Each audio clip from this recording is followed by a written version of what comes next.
이 복된 시간에 주시는 하나님의 말씀은 마태복음 16장 21절에서 24절까지의 말씀입니다. 한 절씩 교독하겠습니다. 이때로부터 예수 그리스도께서 자기가 예루살렘에 올라가 장로들과 대제사장들과 서기관들에게 많은 고난을 받고 죽임을 당하고 제3일에 살아나야 할 것을 제자들에게 비로소 나타내시니, 베드로가 예수를 붙들고 항변하여 이르되 주여 그리 마옵소서, 이 일이 결코 주께 미치지 아니하리이다. 예수께서 돌이키시며 베드로에게 이르시되 사탄아 내 뒤로 물러가라. 너는 나를 넘어지게 하는 자로다. 내가 하나님의 일을 생각하지 아니하고 도리어 사람의 일을 생각하는도다 하시고, 이에 예수께서 제자들에게 이르시되 누구든지 나를 따라오려거든 자기를 부인하고 자기 십자가를 지고 나를 따를 것이니라. 아멘. 벌써 이제 어느덧 2025년 12월 첫 번째 주 수요일입니다. 하나님께서 우리의 형편이 어떻게 되었건 2025년 11월까지 여러분들이 어떻게 보내셨건 이 12월 달에 하나님께서 주시는 축복의 은혜로 가득 찬 한 달이 되기를 간절히 소망합니다. 이제 연말이 되면 성년회를 많이 하시죠. 우리 특별히 주일학교나 우리 또 봉사하는 부서들도 많이 서로 격려하면서 수고했다고 식사의 자리도 갖기도 하고 선물도 갖기도 합니다. 그런데 우리가 이 연말 때 더 신경 써야 될 부분은 무엇이냐? 식사도 중요하고 선물도 중요하지만 말로써 격려하는 것, 위로하고 격려하는 것이 많이 필요합니다. 우리가 말 한마디가 때로는 그 사람의 얼어붙었던 마음들을 녹이기도 하고, 또 그 사람의 뭔가 그 마음에 힘들고 지쳤던 마음들을 다시 한번 생기 있게 만들기도 하죠. 그런데 이제 대화를 나누다 보면은 한 가지 문제점이 있는데, 제가 위에도 써놨지만 칭찬인 듯 칭찬 아닌 칭찬 같은 말을 저희들이 들을 때가 있어요. 우리가 여러분들 여기 이제 남자분들도 계시고 우리 여성분들도 계시는데, 특별히 언어의 마술사이신 우리 여성분들이 이런 말들을 참 자주 하시는 것 같아요. 제가 몇 가지를 한번 들고 왔습니다. 너는 화장하면 진짜 사람이 달라지더라. 이 이야기는 칭찬일까요? 칭찬이 아닐까요? 이 남자분들은 칭찬 아닌가라고 생각하는데, 이게 친한 정도에 따라서 친한 사람이 이야기하면은 그럭저럭 받아들이긴 하지만, 친하지 않은 사람이 이런 말을 했다. 너 화장하면 진짜 사람이 달라지더라. 이 말은 너는 화장 안 하면 사람이 아니었다 라는 말로 우리가 오해를 받을 수도 있죠. 또 그 밖에도 옷을 사면은 생각보다 잘 어울리네. 그 생각이 뭔지, 생각보다 똑똑하네. 똑똑하다는 건지 말라는 건지, 사진은 잘 나오네요. 이것까지는 다 이해가 돼요. 근데 여러분들, 이제 또 때로는 내 남편을 내 친구에게 소개를 할 때, 친구가 이런 말을 할 때 참 기분이 묘합니다. 너 남편 참 착하게 생겼더라. 이게 참, 어떻게 보면 여러분들 특별히 남편분들 이런 이야기를 자주 들으셨습니까? 근데 그럼에도 불구하고 이걸 지금까지 칭찬으로 알고 계신다면 심심한 위로를 드립니다. 이거는 어떻게 보면은 저도 제 아내의 친구들한테 너 남편 착해 보인다라는 이야기를 많이 들었는데, 집에 들어가고 나서 기분이 묘하더라고요.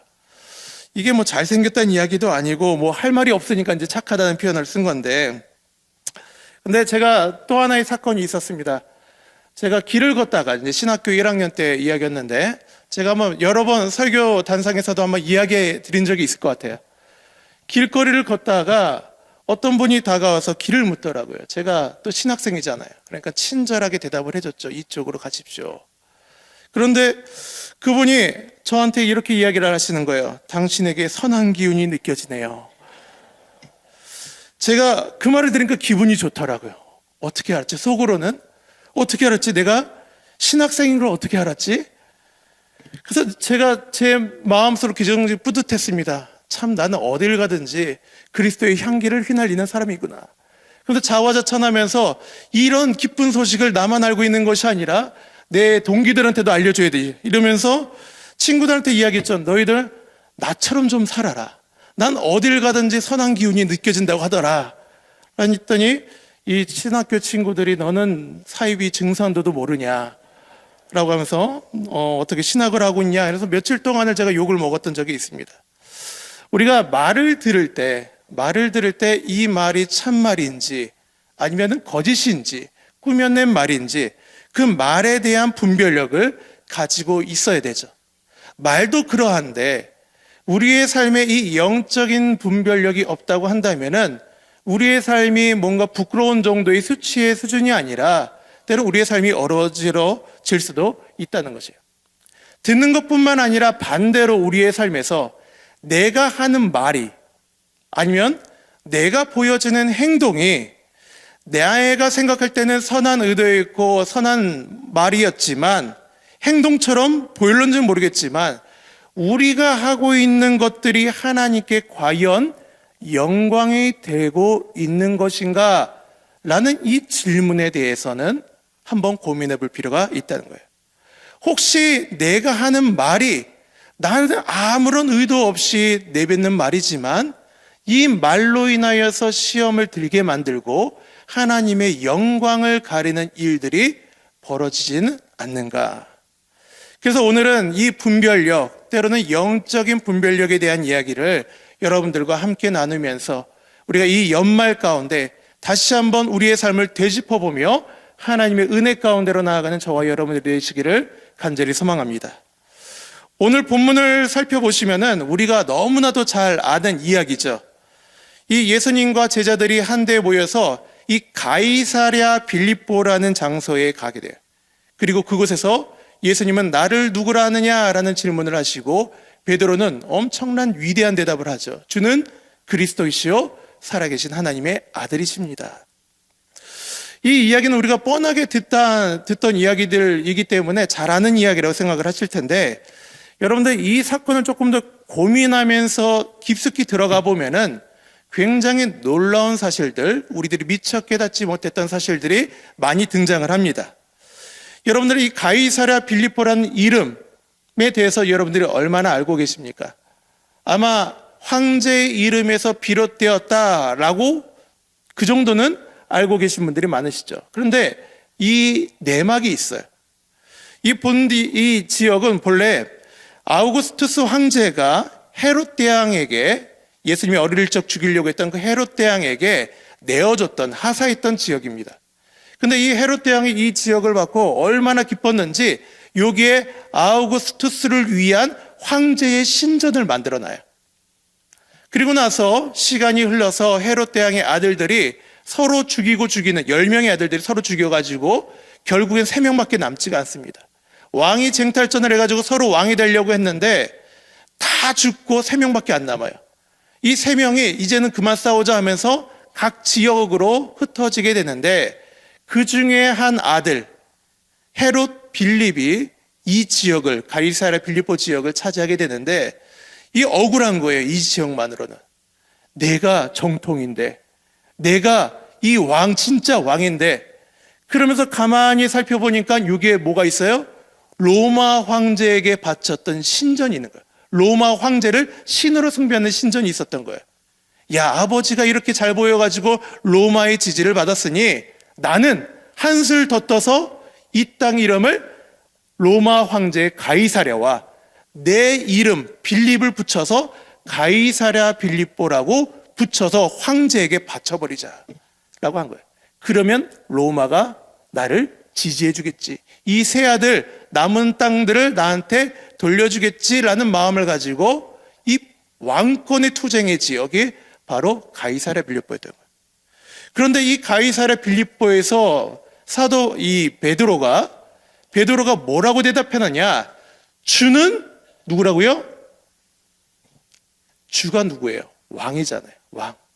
나의 왕은 이 왕들의 다툼이 있는 이 지역 가운데 황제도 아니고 헤롯 대왕도 아니고 헤롯 빌립도 아니고 나의 주는 그리스도십니다. 당신이십니다. 라고 고백했으니 이 왕권 다툼이 치열했던 이 가이사랴 빌립보에서 이 고백이 얼마나 위대해요.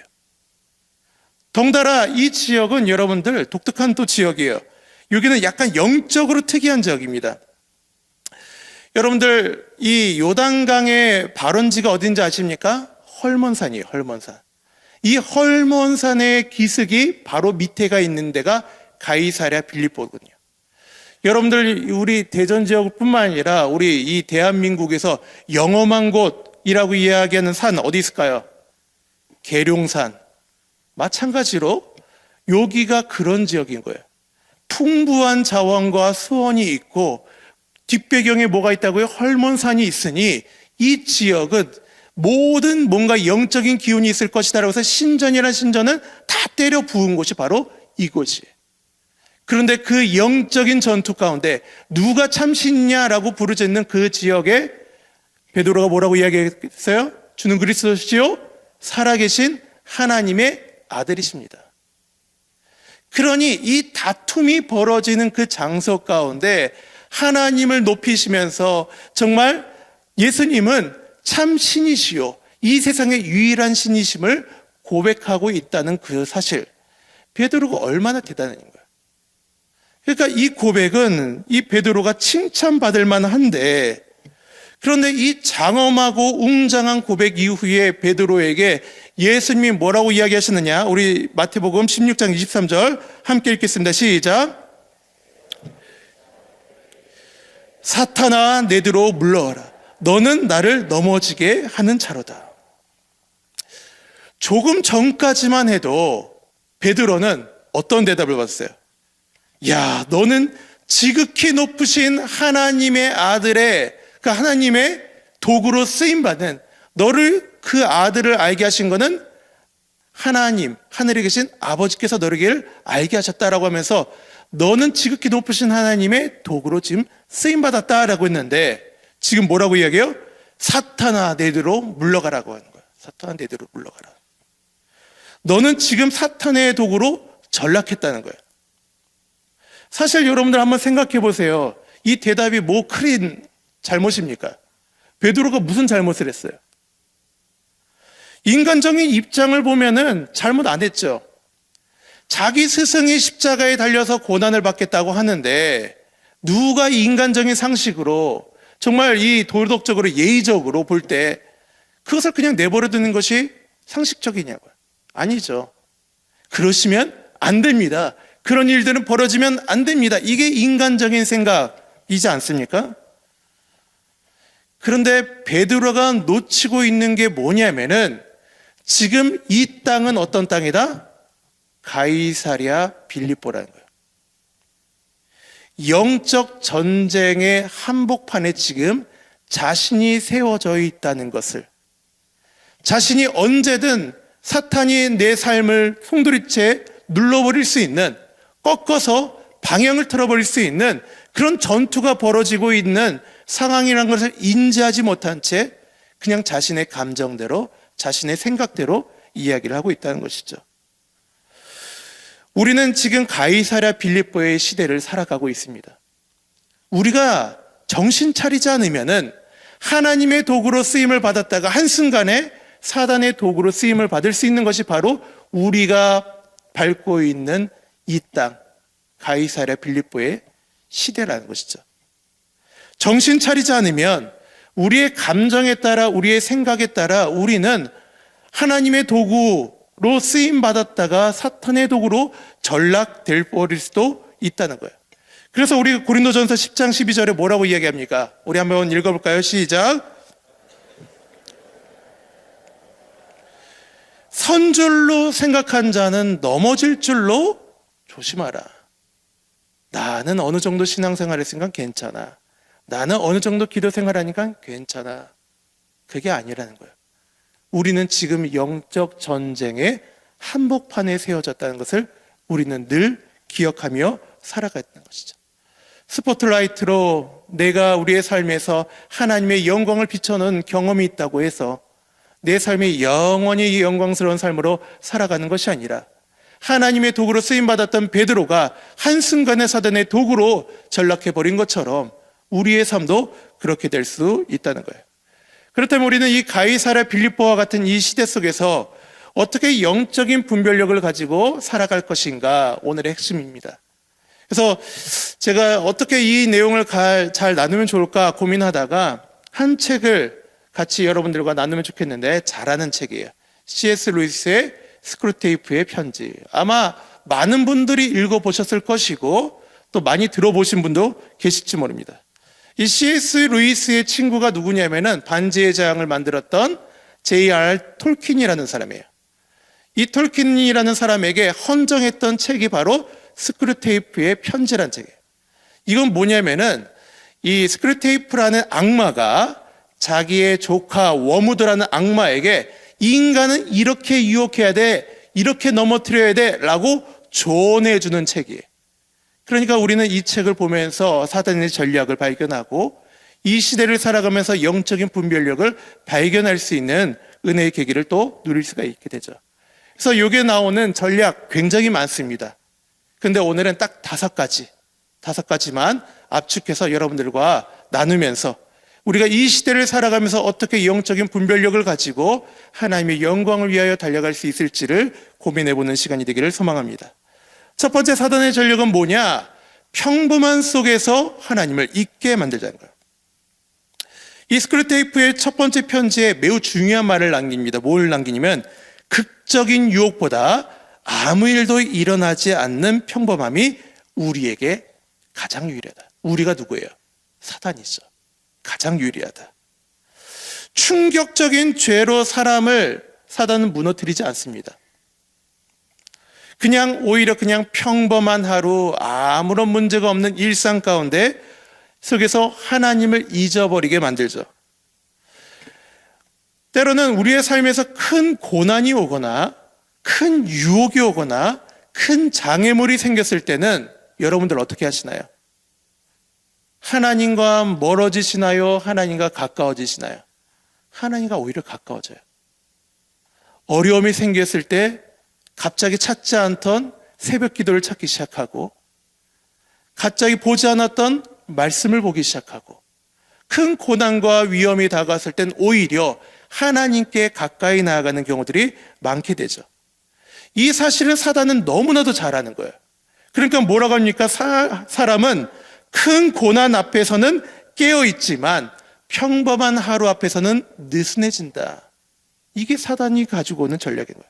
기도해야 되는데 오늘은 너무 피곤해. 내일로 미루자. 말씀을 봐야 하는데 말씀 볼 시간이 어디 있어. 지금 일을 해야 되는데 바쁨으로 살아가 버리는 거예요. 하나님께 집중해야 되는데 이 정도 다른 거를 보면서 다른 것의 여가를 누려나는 거 이 정도는 괜찮잖아. 이런 평범한 삶에서의 느슨한 생활들, 이것이 쌓이다 보면 영적인 무감각이 생기고 영적인 무감각이 쌓이다 보면 영적인 무너짐이 이루어진다는 거예요. 영적인 무너짐이에요. 영적인 무감각이 결국에 영적인 무너짐으로 해서 사단이 큰 유혹으로 큰 고난으로 넘어뜨리는 것이 아니라 평범한 속에서 우리를 넘어뜨리는 거예요. 더 나아가 사단은 이런 전략을 씁니다. 그를 아주 나쁘게 만들 필요는 없다. 그냥 적당히 괜찮은 신자로만 만들어라. 사단의 목표는 우리를 끄집어 당겨가지고 교회를 못 나오게 하는 게 아니에요. 끄집어 당겨가지고 죄를 짓게 만드는 게 아니에요. 사단의 최종적인 목표는 뭐냐? 신앙은 갖되 신앙의 힘을 잃어버리게 만드는 거예요. 신앙의 힘을 잃어버린 거예요. 예배당에 나오지만 하나님을 찬양하지 않아요. 말씀을 보지만 말씀의 은혜를 누리지 않아요. 형식적인 반복, 평범한 일상이 되어버리게 만드는 것. 베드로는 악한 의도를 가지고 예수님을 하지 않았습니다. 평범한 인간적인 생각, 평범한 말, 평범한 의도. 하지만 예수님은 단호하게 이야기하시죠. 사단아, 내 뒤로 물러가라. 평범한 그 말이 결국에 사단의 전략으로 지나갔다는 것을 알고 있으시죠. 또 이어서 마태복음 16장 23절에 보면은 이렇게 이야기하십니다. 내가 하나님의 일을 생각하지 아니하고 사람의 일을 생각하는도다. 이 평범함 속에서 하나님이 사라지고 평범함 속에서 하나님의 뜻이 잊혀지게 되면 평범한 말 한마디도 사단의 도구로 쓰임을 받을 수 있다는 것을 여러분들이 잊지 마셔야 됩니다.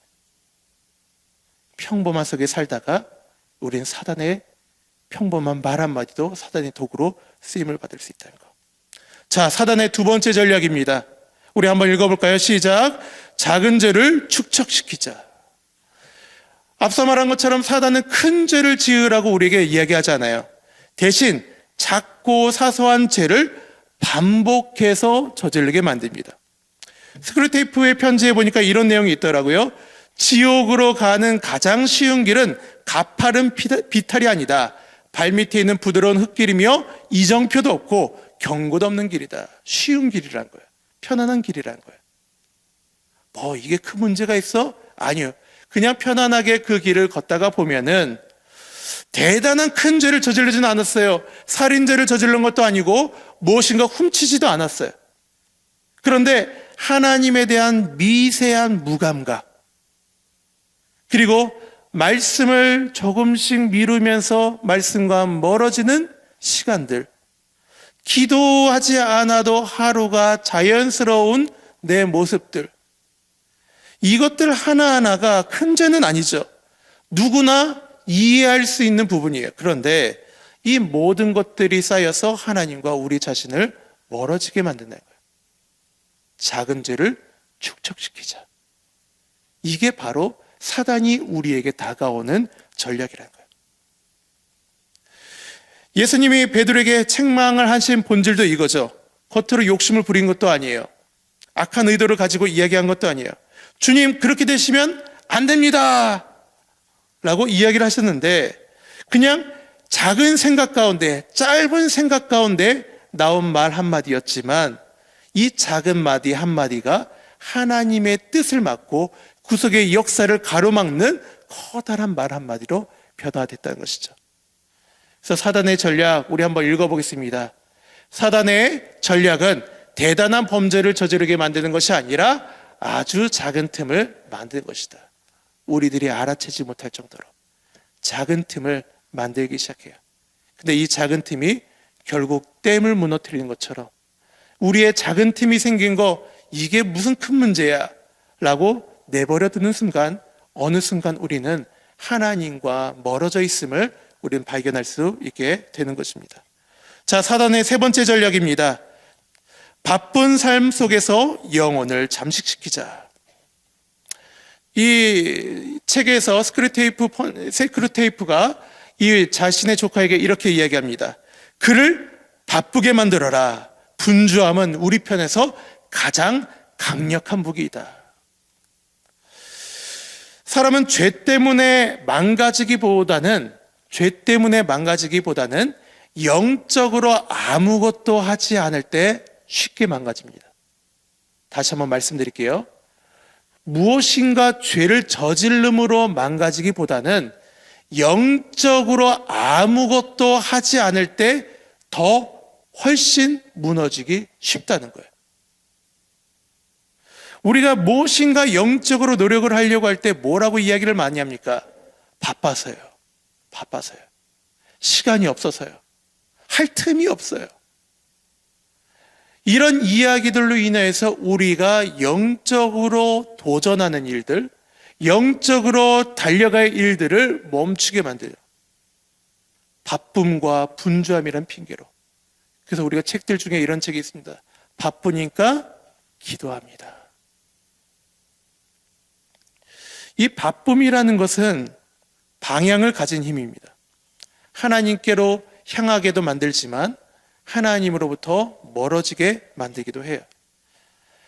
이 베드로는 너무 바쁩니다. 자신의 생각과 자신의 말과 자신의 경험을 드러내기에 너무나도 바빠요. 단순하게 이 바쁨 가운데, 조급한 마음 가운데 내던졌던 그 말 한마디가 사단의 도구로 쓰임을 받았다는 것, 우리들이 잊지 말아야 되는 것이죠. 마지막입니다. 아니죠, 네 번째죠. 죄송해요. 네, 마지막인 듯 마지막이 아닌 마지막 같은 네 번째. 자, 우리 함께 읽어볼까요? 시작. 죄책감을 주되 회개는 못하게 하자.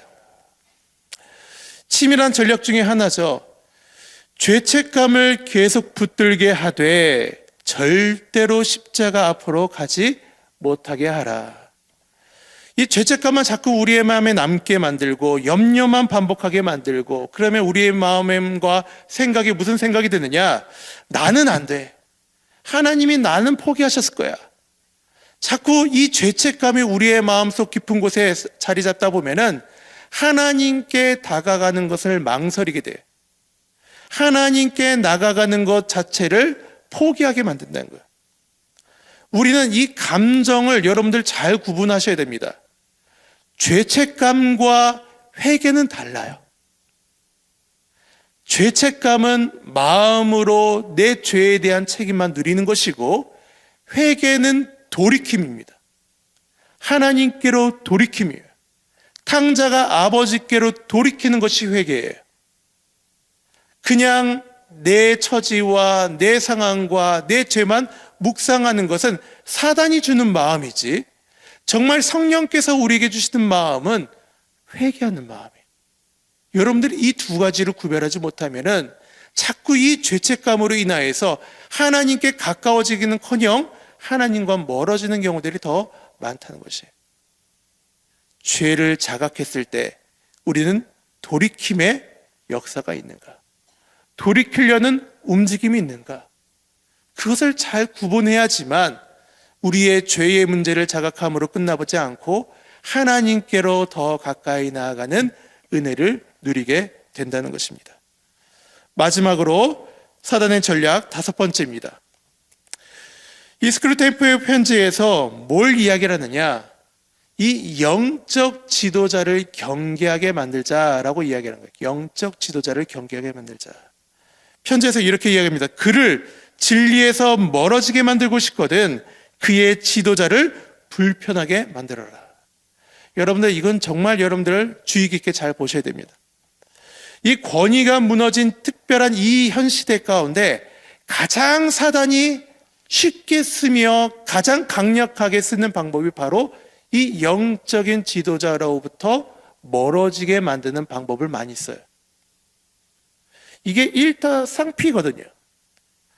영적인 지도자를 때로는 무너뜨리면은 그 따르는 그 말씀을 들었던, 그 설교를 들었던 수많은 이들이 함께 무너지는 것이기 때문에 영적인 지도자를 경계하게 만들고 넘어뜨리게 만들고 실족시키게 만들고, 이거는 영적인 지도자뿐만 아니라 이들은 때로는 우리가 사단의 도구로도 쓰임을 받을 수 있다는 걸 여러분들이 자각을 하셔야 돼요.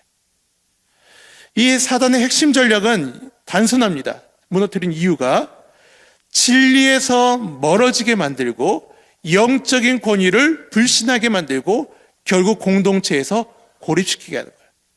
영적인 지도자를 경계하며 멀리할 때 이 세 가지 현상이 벌어지는 거예요. 여러분들, 때로는 이런 말들을 우리가 많이 하죠. 아유, 목사님 말씀 안 들리는데? 목사님 말씀 왜 저렇게 하지? 요즘 시대에 왜 교회가 왜 저래? 이게 교회인가? 물론 교회가 가지고 있는 연약함이 있어요. 목사들이라고 해서 모두가 또 그 마음 가운데에서 늘 장점만 있고 강점만 있는 건 아니에요. 근데 여러분들, 이런 마음이 들 때 여러분들이 하셔야 될 것은 기도하는 거예요. 기도하는 거예요. 그런데 들어봤어? 야, 목사님 설교 그거 별로지 않아? 야, 진짜 그 말씀 오늘 내가 듣고 내가 속이 터졌다. 이 이야기를 들으면 내 속만 터지는 게 아니라 옆에 있는 사람도 속이 터지기 시작해요. 자, 여러분들 생각해 보세요. 그 옆에 들었던 이 말을 들었던 분이 그 다음부터 이 말이 듣고 그분의 설교를 들었을 때 그 설교가 들리기 시작할까요? 들리지 않을까요? 안 들려요. 지금 여러분들이 어떤 도구로 쓰임 받은 거예요? 은혜를 가로막는, 말씀을 가로막는 사단의 도구로 쓰임 받은 거예요. 나는 안 들릴지 모르지만 그 사람은 들릴 수가 있어요. 나는 불편하지만 그 사람은 이곳이 은혜 받는 터전일 수도 있어요. 근데 내 관점과 내 생각을 가지고 그 사람에게 주입되는 순간 그 사람에게 편견이 생기고 오히려 그 사람이 하나님으로부터 받는 은혜를 가로막는 벽이 생겨버린다는 거예요. 나는 걱정하는 마음에, 내 마음을 토로하는 마음 가운데 말한 거지만 지금 내가 누구의 도구로 쓰임받다고요? 사단의 도구로 쓰임받은 거예요. 이게 요즘 시대에 가장 만연한 사단의 전략 중에 하나라는 것이죠. 여러분들 불편함이 있으십니까? 기도하십시오. 마음에 안듦이 있으십니까? 그럼 더 하나님께 무릎 꿇고 기도하세요. 인간의 말로 말씀이 전파되는 것이 아니라 우리의 모든 것은 하나님의 능력과 하나님의 말씀과 성령의 역사로 나타남을 여러분들이 인정하셔야 돼요. 아무리 젖먹이의 입술로 제가 말씀을 전한다 할지라도 그 입술을 통해서 찬양받게 하시는 것은 하나님의 능력이신 줄 여러분들이 기억하시길 소망합니다. 그래서 내 입술로 하나님의 은혜를 가로막지 마시고 성령의 역사를 가로막지 마시고 내가 영적인 지도자를 경계하는 것이 아니라 오히려 기도의 서포터로 하나님의 은혜의 도구로 쓰임받으실 수 있도록 더 기도하며 나아가는 것. 그게 하나님께서 하나님의 도구로 우리를 사용하시는 방법이라는 것이죠. 말씀을 맺겠습니다. 예수님은 베드로에게 사단아 물러가라 라고 말씀하신 이후에 이렇게 이야기하셔요. 마태복음 16장 24절입니다. 우리 함께 읽어볼까요? 자기의 십자가를 지고 따라오라. 여기에서 이 영적인 분별력의 핵심이 등장해요. 그게 뭐냐면 자기 부인이에요. 자기 부인. 순종이에요. 내가 옳아 보이는 말, 내가 보기에는 선한 선택, 내가 생각하는 최선, 여러 가지 다양한 우리가 삶에 가지고 있는 상황들.